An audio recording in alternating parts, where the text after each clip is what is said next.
If Trump becomes a Republican nominee, what difference would it make or not if he chooses a woman running mate, given his stances opposing abortion rights, his long record of sexist comments and behavior towards women?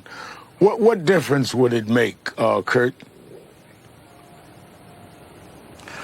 Well, I think it would make a big difference in that the Republicans right now understand that the issue that they are the most vulnerable on is Roe v. Wade, abortion, women's rights. And so at least trying to put forward a female face for those policies might make it a little bit more palatable presentation-wise than it just being a bunch of old white men constantly talking about women's bodies, women's healthcare decisions. So I think that's part of the calculus that goes into the idea of picking a female running mate.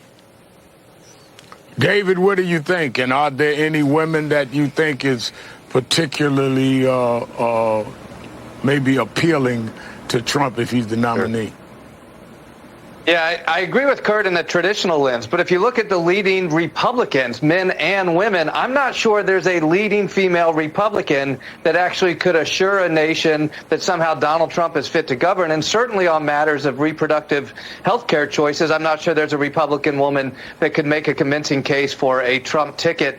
I would suspect, though very appreciably different than a John McCain, who was someone who was so substantively qualified for the White House, we would likely see a wild card pick, almost like McCain choosing Palin. I don't think the idea of Marjorie Taylor Greene or Carrie Lake or some unknown is out of the realm of possibility. I think Donald Trump might reach for that. This dynamic, this election is so different than 2016, where he fell for the trap somehow that he had to convince traditional Republicans to come along, so he picked Mike Pence. I think he will actually slap back at the traditional establishment Republicans this cycle and pick somebody that truly represents MAGA and the next 10 years of where the party's going.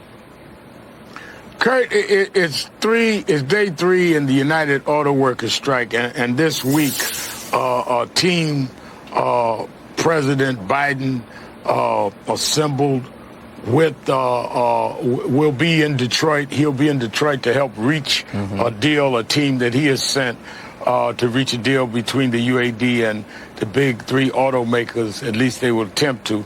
And that team will include White House advisor Gene Sperling and acting Labor Secretary Julie Su.